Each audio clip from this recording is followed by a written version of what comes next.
This chapter will give you a brief introduction to the evolution of electronic chart display systems. It will help you understand what ECDIS is, the present status of ECDIS, and some guesses about the future of ECDIS. Presenting navigational chart information on radar displays and/or on special navigational displays is not a new idea. In the 70s, several manufacturers offered a system with possibilities for presenting limited navigational chart information superimposed on the radar display or on a separate display. Due to technical limitations and high prices, even the most sophisticated of these early systems were only delivered in small numbers to ships. One cassette, one voyage. You need not go to the chart room. You can call for any chart you want. NOR Control Data Bridge was one of the early systems providing limited chart information on the radar display. Another system with this capability was the Mitsubishi Tonac. Preset route. Cursor.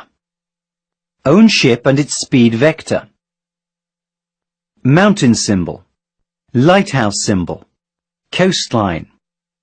Shallow area borderline. Range marker. Other ship and its speed vector. The early integrated navigation systems, which had the possibilities of displaying a limited amount of chart information, used the Navy Navigation Satellite System, DECA, LORAN-C, radar positioning, astronavigation, terrestrial navigation, and/or dead reckoning to position its own ship. The more advanced of these earlier integrated navigation systems combined the position information from several sources. For example, NNSS and DECA, NNSS and LORAN, NNSS and DR, etc.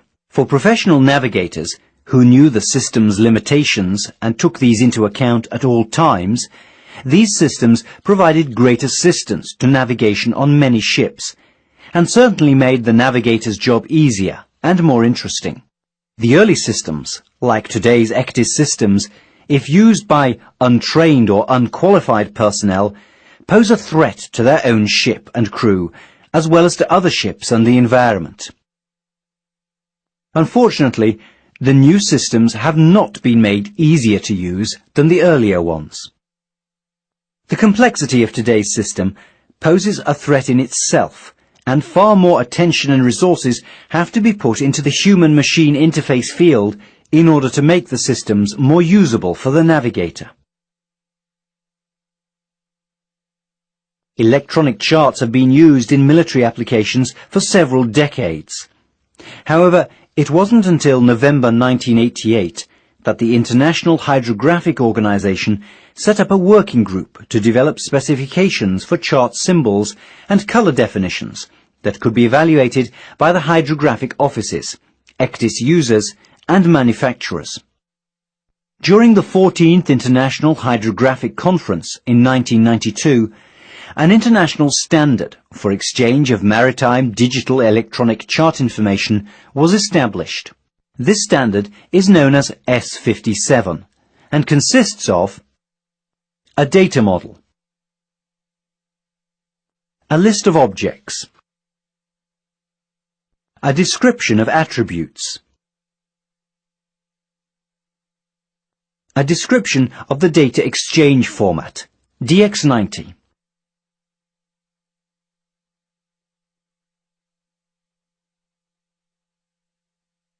ECDIS is an abbreviation for Electronic Chart Display and Information System, i.e. a computerized system with the ability to display all information provided on a paper chart together with information provided from many other sources, such as GPS, ARPA, radar, etc. ECDIS information may be divided in two main groups. Chart-related information, navigation-related information, Standard requirements, functions and features for ECDIS are given in IMO Resolution A817-19, adopted on the 23rd of November 1995.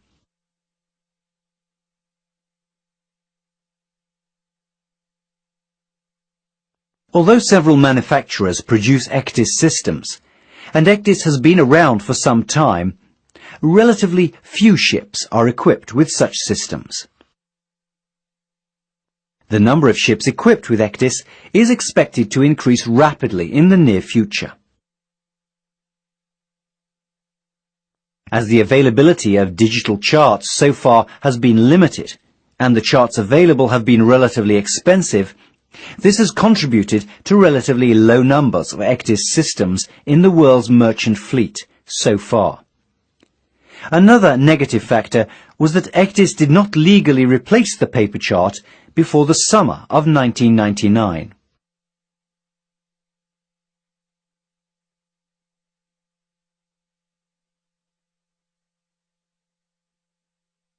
The human-machine interface and user-friendliness of the earlier ECDIS systems is not what the mariner wants and is likely to accept today.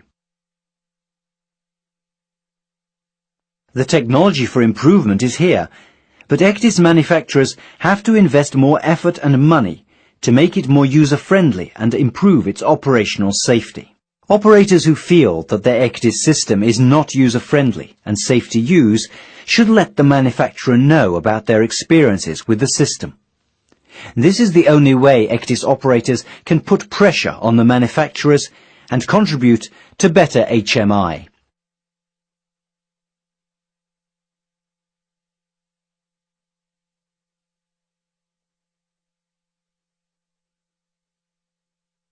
ECDIS information may include geographical chart information,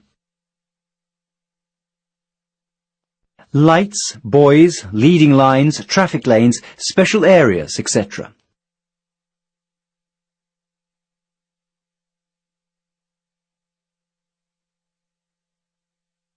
Hydrographic office information,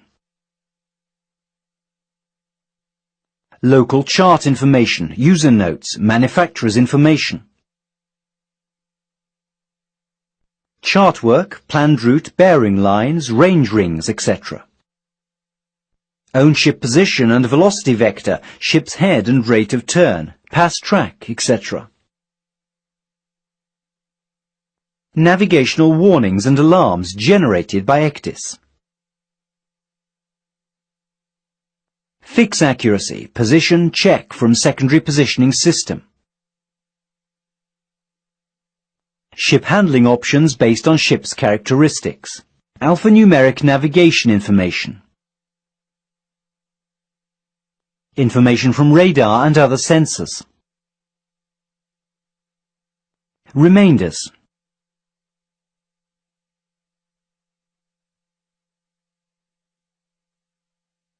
It should be the aim of the presentation design and presentation standards to provide as much diversity and flexibility as possible, as long as the system remains simple and straightforward to use. ECDIS flexibility of presentation may include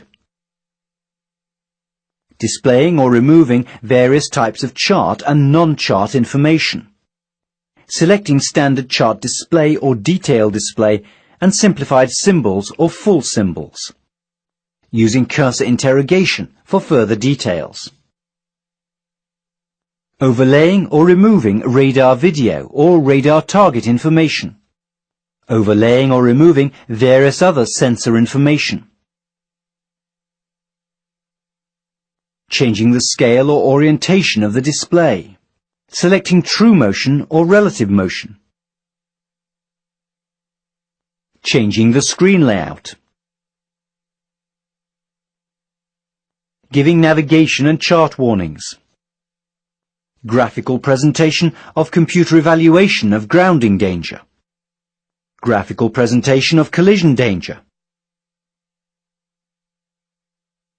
ECDIS has an important capability of detecting the need for warnings and alarms. Here are some examples of possible warnings. planned route infringes the safety contour or enters a prohibited area. Display is overscale. Conversely, there is more detailed information available than is displayed. Some examples of ECDIS alarms. The ship's projected position infringes the safety contour or a hazard to navigation. The ship's course made good poses a hazard to navigation.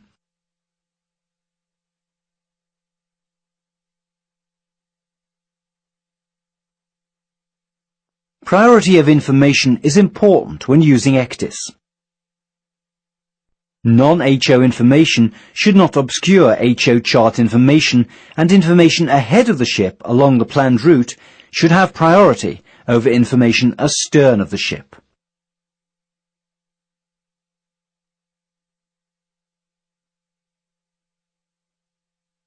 Navigators hope and believe that tomorrow's ECDIS will be more user-friendly than the system today. A clear distinction between the need to have and the rather nice to have functions and features must be maintained. The manufacturers should only offer additional options if they are clearly useful and can be accommodated without confusing the operator.